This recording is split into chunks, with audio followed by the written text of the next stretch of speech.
hindi na natin sila kasama sa heaven.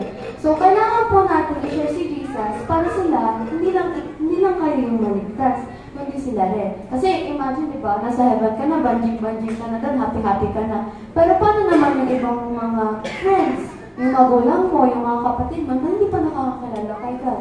Gusto niyo po ba mapunta sa heaven o walang kasamang kilala niyo? Okay. Kaya kailangan po natin i-share si Jesus. Kasi si Jesus po, siya lang po yung paraan para makapunta tayo sa heaven. Kung kayo, lahat nandito, mayroon ng gifts, masaya na, kapag namatay na kayo, sa heaven na kayo. Pero paano naman po yung iba? Kaya kailangan po natin i-share si Jesus. Understood po ba? Number 3, it brings joy and blessings. Alam mo ba, nasa Bible nito, kapag sinare niyo si Jesus, magkakaroon din po kayo ng blessings. Hindi lang po kayo, kundi, hindi lang yung mga sinaran, kundi kayo rin. Pagpapalain kayo ni Jesus, ay, very good anak, nag-share ka ng good cause, papapalain kita. Kaya, yun din po yung isa sa reasons, mas kailangan natin mag-share para tayo ay pagpalain. And next, we are part of God's plan. Sa Bible po, mayroon ng plano si God. At yung plan na yun ay masusunod at masusunod. At yun po sa perfect na plano niya, kasama po tayo. Opo, ikaw, kasama ka sa plan. Ako, kasama ka sa plan ni God. Ang plan ni God ay mapunta lahat, ay mga sumusunod sa kanya, mapunta sa heaven, tapos magkaroon ng masayang buhay forever. Kaya ikaw po, ang plano po ng plan ni God, ang part ng plano ni God, ay ikaw makapag-share ka ng word ni God para as much as possible ay maligtas. Next. Okay. Ate Star, understood ko na bakit. Pero, paano? Bata pa lang ako. Baby pa ako. Paano ko naman share yung word ni God? Para nakakaya naman. Hindi. Meron po tayong ways dyan. Number 1. Ito po yung mga ways na pwede natin gawin kahit bata tayo. Number 1, be a role model. O siguro naman sa everyday lives natin, meron naman tayong mga situations na pwede tayong maging role model. Halimbawa, sa mga kapatid natin, imbes na pag nililikot ka nila, magalit ka, iisipin mo, be a role model, be Christ-like. Anong gagawin ni Jesus kapag imagine natin may nililikot sa kanya. Anong gagawin ni Jesus sa tingin nyo? At Elijah? Ang gagawin po ni Jesus, syempre, ay pagmantikin siya. Sabi na, ay okay, role model to. Kasi, paano maniniwala ng iba na magaling yung God natin? Kung tayo mismo masama, sabi mo, ay mabait yung God ko, bakit ikaw masama? Paano sila maniniwala kay Jesus kung ikaw mismo, hindi mo naman pinapakita na yung God na sinusunod mo ay mabuti? So, sasabihin, dapat ang gagawin na ay kabutihan para maging interested sila. Wow, ang bait-bait mo naman. Sino yung God na sinuserve mo? Kaya kailangan po natin maging role model. Sa simpleng paraan na, halimbawa sa mga friends natin, kaya yung generous, di ba? Pangyawan mo bibigyan mo sila kasi generous ka. Those are simple ways po na pwede tayo maging role model. Okay, dito po ay use your talents na cut off. Use your talents. Lahat naman po tayo may talents na binigyan, di ba? Na pag-aralan na po natin sa Bible study, na lahat po tayo ay binigyan ng gandang talents. And yung talents na yun ay dapat hindi natin itaboy lang. Kasi kukunin na ni God kapag dinuli natin. Marami tayong talents, hindi lang necessarily na magaling ka kumanta, magaling ka sumayaw. Pwede rin yung talent mo pala, magaling ka magsulat ng essay, magaling ka magsulat ng mga tula. Ganun po. Use your talents. Halimbawa, ikaw magaling ka mag-drawing. Ay, drawing mo si Jesus Christ, i-post mo sa Facebook. Kapag magaling ka sumayaw ka ng worship song, sumayaw ka dito sa harap para kay Jesus. Tapos, kapag magaling ka kumanta ka sa church.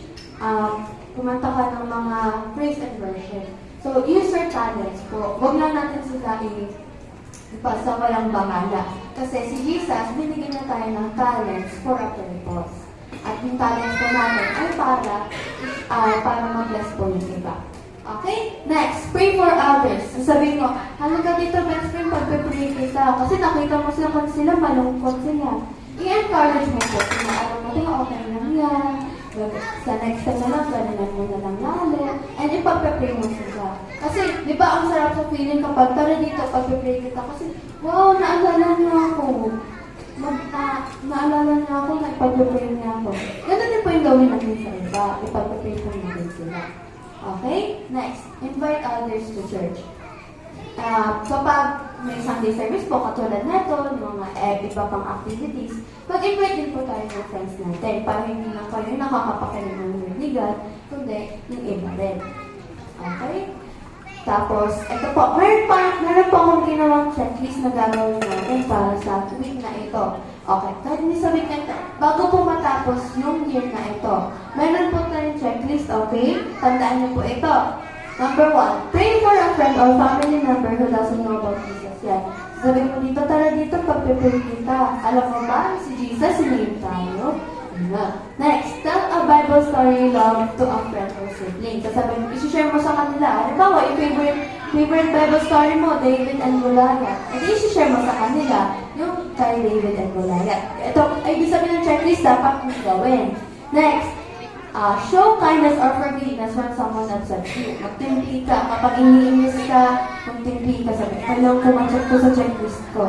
Next, ask a friend to join a church, a kids group, or a fun church activity. Sa mga next Sundays, i-invite na sila. Mag-invite kayo ng friend. Next, share a small gift like a drawing, card, or bookmark with an encouraging verse. Ganun na gawin yung gift sa Christmas. Mag-share kayo ng verse or mag-drawing kayo ng card. Halimbawa, Jesus loves you. Magkukulay-kulay kayo ng red tsaka green. Sabihin nyo, Jesus loves you. Okay. Next, learn one short Bible verse and share it with someone. I can do all things through Christ who strengthens me. Share mo yun sa iba. Next, do something nice for someone. Kahit anong something nice. Halimbawa, tutulungan mo sila ng ligpit, maghuhugas ka ng pinggan, magwawalis ka. Sing a worship song with a friend or tell them what you love about Jesus. Magkakanta kayo, ayo, ayo, ayo, diba? Next, listen to a friend's words or problems and tell them how God can help. Makinig lang kayo. Kasi isang po sa way para ma-share natin si God ay pagiging good listener natin. Ibig sabihin ng good listener, hindi ka nang judge, hindi mo sila pinagtatawanan kapag sila ay nagsasabi ng problem nila sa inyo. Okay, di ba? Kasi nakakainis, di ba? Totoo. Kapag, halimbawa, nagsasabi ka, nag-vent ka ng feelings mo. Ito yung nangyari sa akin sa family mo. Tapos ikaw, pagtatawanan pa nila. Di ba? Mas maganda po na maging good listener siya. Kasi si Jesus po, good listener siya. Okay? Always may Christ na. Next, thank someone, parent, friend, or sibling, and your mga ganda love friend. Ate, love ka ni Jesus and love niya kita. Thank you. Ganon. Simple lang po. Mama, thank you po. Papa, thank you po sa ginagawa niyo po sa amin. Mahal ka po ni Jesus. Ganun mo. And these are the simple things po na pwede natin gawin sa week na ito or bago matapos yung year na ito para i-share si Jesus. Ano pong purpose natin? I-share ang good news. Kahit bata tayo, marami tayong pwedeng gawin. To summarize po, gusto ni Jesus na i-share natin yung pagmamahal niya sa iba. Hindi yung, akin lang yung love ni God. Hindi. Kailangan natin i-share yung word ni God para sa iba ay para maligtas na sila. Di ba, ayaw naman natin sila, kasi natin yung kanina, ayaw naman natin pumunta sa heaven na mag-isa lang tayo. Tama po ba? Kailangan natin i-share yung word ni God sa iba para maligtas na sila. And kapag napunta na tayo sa heaven, kasama tayo. Kasi ang lungkot naman, ikaw nasa heaven. Tapos yung friends mo, or mama mo, papa mo, yung family mo, ay nagdudusa. Next. And yung kanya pong teachings. Halimbawa, obey your parents. Ganyan, honor your father and mother. Tapos, huwag kang maging sakim, mag-timpi ka. Itutulog ko natin, o i-share natin yung mga sinabi ko ni God. Kasi alam nyo na, di ba? Alam nyo na, umaakit kayo sa Bible study palagi. So, alam nyo na yung mga tinuturo ni God. Kailangan po natin ituro din yun sa iba. And, at si Jesus po, habang tinuturo natin sa iba, sinashare natin sa iba, kasama rin po natin siya. Okay? To add lang po, dati,